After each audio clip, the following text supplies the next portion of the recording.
students, today's lecture on amplitude and phase constant of a particle executing simple harmonic motion. As we know that when a particle is executing simple harmonic motion, then the maximum displacement of the particle executing simple harmonic motion with respect to mean position is called the amplitude of the particle. As you know that y is equal to a sin omega t plus phi. Now y is equal to y maximum when sin omega t plus phi is equal to 1. So while lifting the value of sin omega t plus phi r, it may be minus या it may be plus value of 1.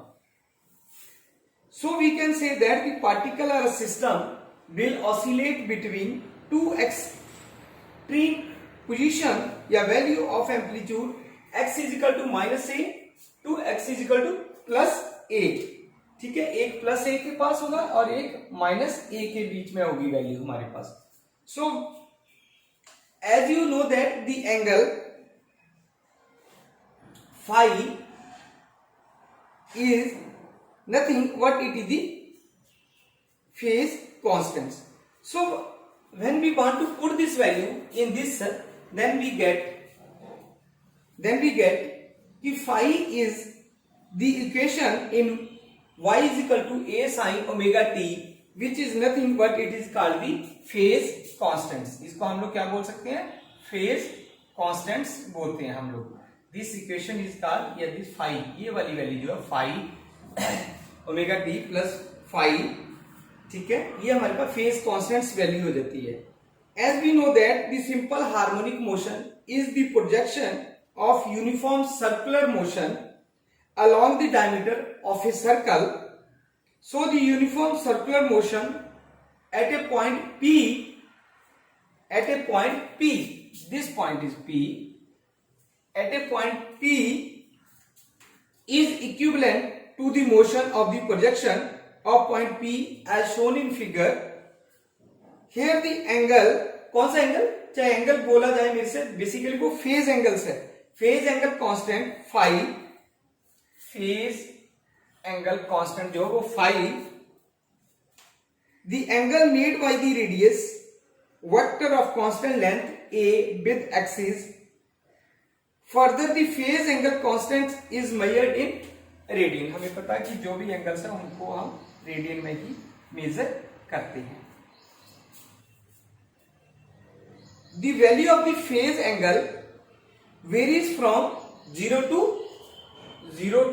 2 पाई के बीच में जो value है वो very करती है. इसकी क्यों करती है? बिकॉज या basically the phase angle phi gives the position of the oscillator at an instant when time t is equal to 0. So अगर मैं t is equal to 0 put करता हूं तो y किस इक्वेशन में, इसमें तो ये 0 वैल्यू हो जाएगी. तो हमारे पास क्या आ जाएगा? y is equal to a sin phi value आ जाएगी. ठीक है, this equation imparts the knowledge about the information या about the position of the oscillator in the cycle where it begins its motion. So here it may be noted that when we want to consider the solution of equation y is equal to a sin omega t, then this gives the displacement of the oscillator which starts its motion from the origin y is equal to 0 at time t is equal to 0. तो y इस case में 0 हो जाएगा जब time t मेरा 0 है. So in this case the solution of the equation y is equal to a sin omega t plus phi is considered. Then it gives the displacement of the oscillator which began its motion from any point in the cycle in case of circular motion. Next हमारे पास आता है phase relation between displacement velocity and oscillations. ठीक है, जैसे हमने पहले किया वही है कि जो displacement of simple harmonic oscillator है वो कैसे लिखते हैं? y is equal to a sin omega t plus phi. तो वेलोसिटी का हमें रिलेशंस पता है क्या होता है, b is equal to d x upon D t है, यहाँ पे मेरे पास डिस्प्लेसमेंट y है, तो then d y upon D t is equal to d upon D t. इस इक्वेशन को हमने अंदर कर दिया और डिफरेंशिएट कर दिया with respect to t, then we get the result. Simplify आपने 10th +1 +2 में किया, मैंने सीधा ही यहाँ लिख दिया a omega cos omega t plus 5 के बराबर लिख दिया। अब हमारे पास क्या है, b is equal to a omega sine omega t plus 5 plus pi by 2 लिख सकता हूं, क्योंकि वो चेंज कॉस में हो जाता है, इसलिए इस वे में मैंने उसको लिख लिया है, क्योंकि 5 हमारा क्या कांस्टेंट वैल्यू है।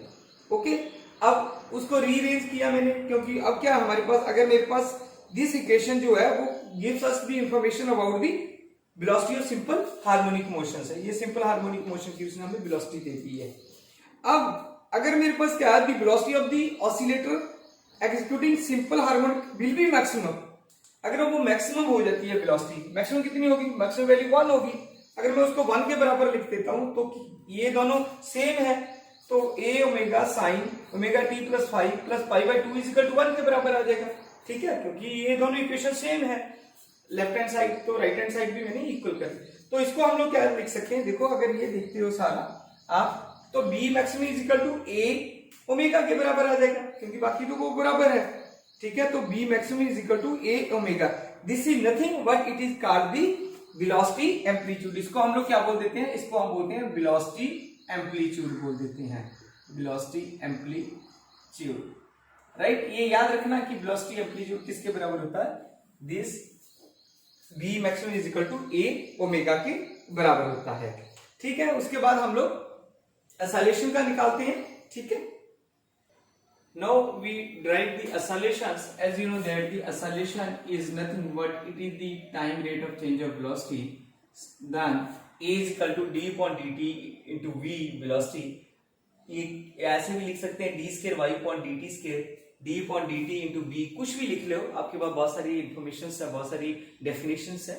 ठीक है, d upon dt a cos omega t plus 5, अब वो हमने उसको चेंज किया तो minus A omega square sine omega T plus 5, यानी डिफरेंशिएट किया, चेंज का मतलब डिफरेंशिएशन किया। Then second derivatives D square Y upon D T square is equal to minus A omega square sine omega T plus 5। अब हमने क्या किया, बहुत सारे बच्चों को यहाँ पे क्वेश्चंस है कि मैंने यहाँ साइन नेगेटिव लिया और माइनस पाई बाई कर दिया, तो वो जब हम इस ब्रैकेट को खोलेंगे साइन के साथ तो ये नेगेटिव साइन शो देती है हमें। D square Y upon D T square is equal to a omega square sine omega T plus 5 minus pi. ठीक है, क्योंकि माइनस साइन की वैल्यू आ जाएगी, यहाँ माइनस आ जाएगा तो वो सेम ही वैल्यू से रह जाती है। अब हमें पता है कि sign omega T plus 5 minus 5 अगर ये मैक्सिमम वैल्यू हो जाती है, 1 के बराबर वैल्यू हो जाती है, then d square Y upon D t is equal to a omega square is called the oscillation amplitude. वहां हमारे पास वेलोसिटी में आया था ए ओमेगा और यहाँ पे आएगा ए ओमेगा स्क्वायर, oscillation एम्पलीट्यूड है। तो यहां से जो इक्वेशंस है हमारे पास, चाहे वेलोसिटी एम्पलीट्यूड निकाला हमने, oscillation एम्पलीट्यूड निकाला है, तो आपने ये देखा यहाँ पे the velocity leads the displacement bye A phase angle of pi by 2। जो वेलोसिटी थी वो पाई बाई 2 फेज एंगल चेंज किया उसने, और यहाँ पे जो oscillation था उसने कितना एंगल चेंज किया, अगर आप यहाँ देख रहे हो पाई रेडियंस किया है। ठीक है, यहाँ पे कितना किया, पाई बाई 2 रेडियंस किया और यहाँ पे पाई रेडियंस किया, ये दोनों में डिफरेंस है। नेक्स्ट आता है हमारे पास article graphical representation of simple harmonic motions. ठीक है, as you show that, as you shown in the graph, the graphical representation of displacement velocity and oscillations। ये डिस्प्लेसमेंट के लिए है मेरे पास, ये वेलोसिटी के लिए है और ये oscillations के लिए है। अब ये तीनों ग्राफ देखो आप, अगर आप ग्राफिकल रिप्रेजेंटेशन देखते हो, पिक्चर देखते हो, तो इन तीनों का डिफरेंस वैसे ही मुझे पता चल जाता है, ये कहां से स्टार्ट हो रहा है, ये कहां से और ये कहां से, और वो एंगल के हिसाब से है जितना उसने चेंज किया। तो जो फर्स्ट है हमारे पास, अगर आप देखते हो कि जो oscillations है, एम्पलीट्यूड जो है omega square A is omega square times the displacement amplitude A. देखो अगर हम देखते हो ओमेगा स्क्वायर ए, कितना एम्पलीट्यूड है, यहाँ पे ओमेगा ए, ये मेरे पास ओमेगा एम्पलीट्यूड ए ही है सीधा। देखो पता लग रहा है ना इसमें। सेकेंड, अगर velocity of the particle is headed by the displacement by an angle π/2।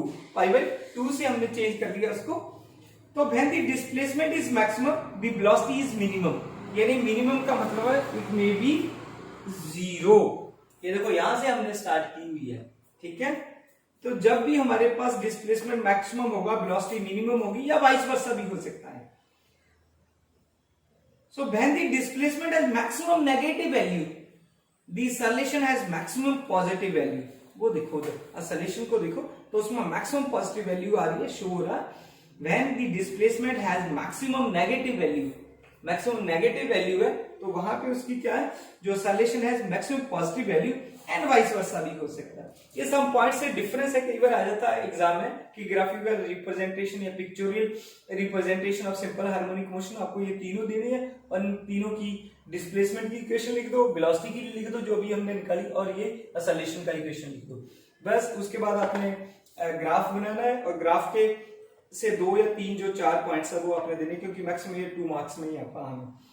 तो कल जो हमारा जो लेक्चर्स होगा वो बहुत इंपॉर्टेंट लेक्चर है, जो अभी हमारा स्टार्ट होगा, दैट इज मैकेनिकल ऑसिलेटर। अब मैं ये होप करता हूं कि अब आप नेक्स्ट जो लेक्चर्स हैं सारे के सारे बड़े ही डिटेल्ड में पढ़ेंगे, देखेंगे, और उसके बाद उनका हम लोग क्वेश्चन भी देंगे, क्योंकि हमारा जो क्वेश्चंस आते हैं वो यही क्वेश्चंस आते हैं। मैकेनिकल ऑसिलेटर है, चाहे इलेक्ट्रिकल ऑसिलेटर है, प्रिंसिपल और सुपरपोजिशंस है, और रिलेटेड टू इसके जो न्यूमेरिकल्स है, तो उस वे में हमारे पास जो क्वेश्चंस ड्राइव होके आते हैं, ठीक है। Drive differential equation of A mechanical oscillator, हमें क्वेश्चन ये आता है, या drive an expression for total energy of mechanical oscillators आता है, या डिस्कस डिटेल इन प्रिंसिपल और सुपरपोजिशंस आता है, ठीक है। घबराने की कोई बात नहीं, हम धीरे धीरे जो वो बढ़ रहे हैं, हमें कंसेप्ट जो क्लियर हो रहे हैं, हमें जैसे जैसे हम आर्टिकल्स ये पढ़ रहे हैं। और एक और भी मेरी बच्चों से रिक्वेस्ट है, अपील है कि वो क्या करें, जो जो भी हम पढ़ा रहे हैं उनको धीरे धीरे नोट्स बनाएंगे,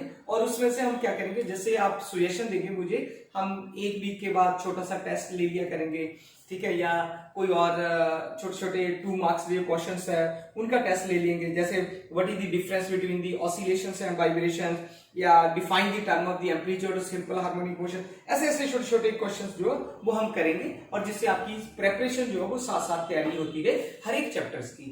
थैंक यू very much।